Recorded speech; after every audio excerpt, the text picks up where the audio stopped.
안녕하세요, 닥터 노다진입니다. 안녕하세요. 저는 치과교정과 전문의 김현애라고 합니다. 안녕하세요. 저는 통합치의학과 전문의 박미정이라고 합니다. 안녕하세요. 저는 통합치의학과 전문의 정효진입니다. 심미보철 하면은 이제 대표적으로 앞니 치아를 치료하는 거를 생각을 해볼 수 있는데요. 대부분은 이제 치과에서 추천해 주시는 거를 선택하시는 경우가 많습니다. 그렇지만 어떤 재료를 이용해서 어떤 치료들이 있는지 종류를 조금 알고 장단점을 안다면 어떤 치료를 받을지 선택하시는 데 도움이 될 것 같아서 거기에 대한 이야기를 오늘 좀 해보려고 합니다.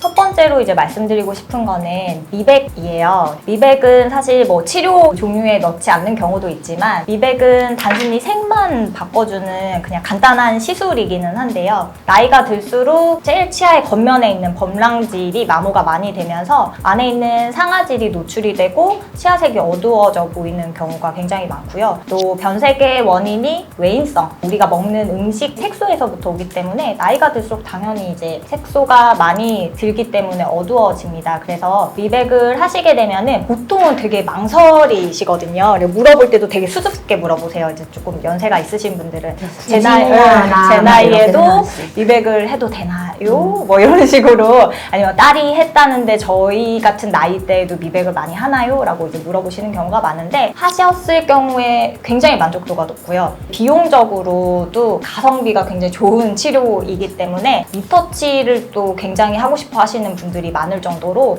조금 추천드리는 치료라고 생각을 하시면 될 것 같습니다. 보통 미백을 물어보시는 분들이 미백하면은 치아가 약해지나요? 많이 물어보세요. 근데 아까 말씀드린 것처럼 색소의 구조물에만 영향을 주기 때문에 치아를 뭐 한 겹 깎아내서 밝게 만드는 것도 아니고요. 강도가 약해지거나 그런 거는 사실 거의 없다고 보시면 되고요. 치아를 전혀 건드리지 않고 치아에 손상 없이 뭔가 심미적으로 개선을 할 수 있다는 게 뭐 아무래도 최고의 장점일 수 있고요. 다만 조금 불편한 점으로 꼽자면은 일시적으로 치아가 좀 시려지실 수는 있는 것 같아요. 두 번째로는 우리 충치 치료할 때 간단하게 떼운다라고 하잖아요. 레진을 이용해서 치료를 하실 수도 있는데요. 이제 레진은 우리가 이제 튜브에 들어있는 이제 간단한 재료를 짜서 굳히기도 하고 찰흙 같은 거를 좀 조물조물 형태를 만들어서 색상을 이제 변화시켜 주기도 하는데요. 간단한 이제 앞니에 이제 충치가 있다거나 앞니 사이에 이제 공간이 좀 있었을 때 그때 좀 자연스럽게 메우는 그런 간단한 치료이면서도 활용도가 높은 치료라고 생각하시면 될 것 같아요. 레진이란 치료를 아까 원장님이 치아 사이 틈이 있을 때 한다고 했는데 교정으로 닫을 수도 있지만 교정은 몇 개월이 걸리니까 틈이 크지 않다면 레진으로 메꿔도 자연스럽게 바로 즉각적인 효과가 있어서 좋은 것 같습니다. 미백처럼 치아의 손상이 크게 없으면서 당일에 바로 치료가 가능하다는 게 제일 장점이고요. 앞니 같은 거 공간을 메울 때 라미네이트나 크라운처럼 본격적인 치료를 하기에는 부담이 스럽지만 한번 형태를 메워서 좀 예쁘게 해보고 싶다 하시면은 그럴 때 이제 사용을 하면은 굉장히 좋은 치료고요. 전체 치아의 형태나 색을 바꿀 수가 없다는 게 좀 한계점이고요. 배열은 이제 또 바꿔주기가 어렵다는 한계점이 있기는 합니다.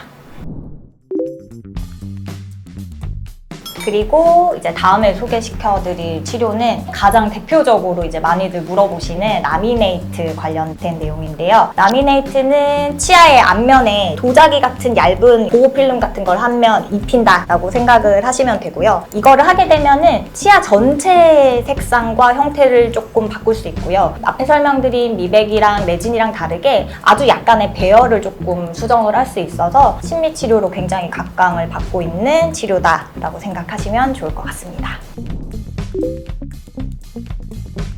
라미네이트는 케이스 선별이 진짜 중요하다고 생각 들고요. 색과 형태를 동시에 바꿀 수 있으면서 크라운보다는 치아 삭제량이 적다는 게 가장 장점이라고 보실 수 있고요. 라미네이트의 적절한 케이스를 잘 치료를 받는다면 생각보다 라미네이트 수명이 되게 길고요. 라미네이트를 굳이 하고 싶은데 내가 적절하지 않은 케이스일 때는 간단한 부분 교정 같은 걸 좀 동반을 해서 적절한 배열을 만든 다음에 치아의 삭제를 최소한으로 하면은 이런 부작용들이 좀 훨씬 적게 치료를 받으실 수 있을 것 같아요. 크라운은 치아 전체를 감싸는 치료라고 생각하시면 되고요. 우리 흔히 씌운다라고 얘기를 하죠. 원래 충치가 좀 아주 심하거나 외상 같은 걸로 인해서 치아가 좀 부러져 있다거나 신경치료를 이미 한 경우 이럴 때 사용을 할 수 있고요. 또 심리적으로는 라미네이트보다 색이나 형태, 배열을 좀 많이 개선을 시켜줘야 되는 경우에 이렇게 사용을 많이 하고 있습니다. 크라운은 심하게 변색이 이미 되어 있다거나 혹은 교합관계가 너무 긴밀해서 너무 자주 탈락한다든지 깨진다든지 하는 문제가 생기는 경우에 신경치료를 동반해서라도 형태나 배열이나 이런 거를 조금 단기간에 드라마틱하게 바꾸고 싶은 경우에 사용은 할 수 있습니다만 그런 것들 때문에 너무 많이 삭제하는 거는 당연히 치아에 기능적으로 아니면 수명에 좋은 영향을 미치지는 않고요. 치아 삭제량은 앞에서 설명드린 여러 가지 치료들 중에서 가장 많고요. 비용도 가장 비싼 편이고요. 이미 라미네이트를 여러 차례 치료를 했는데 계속 떨어지고 불편감이 있어가지고 좀 더 확실한 치료를 원할 때 사용을 하시면 좋을 만한 심미치료다라고 생각하시면 좋을 것 같습니다.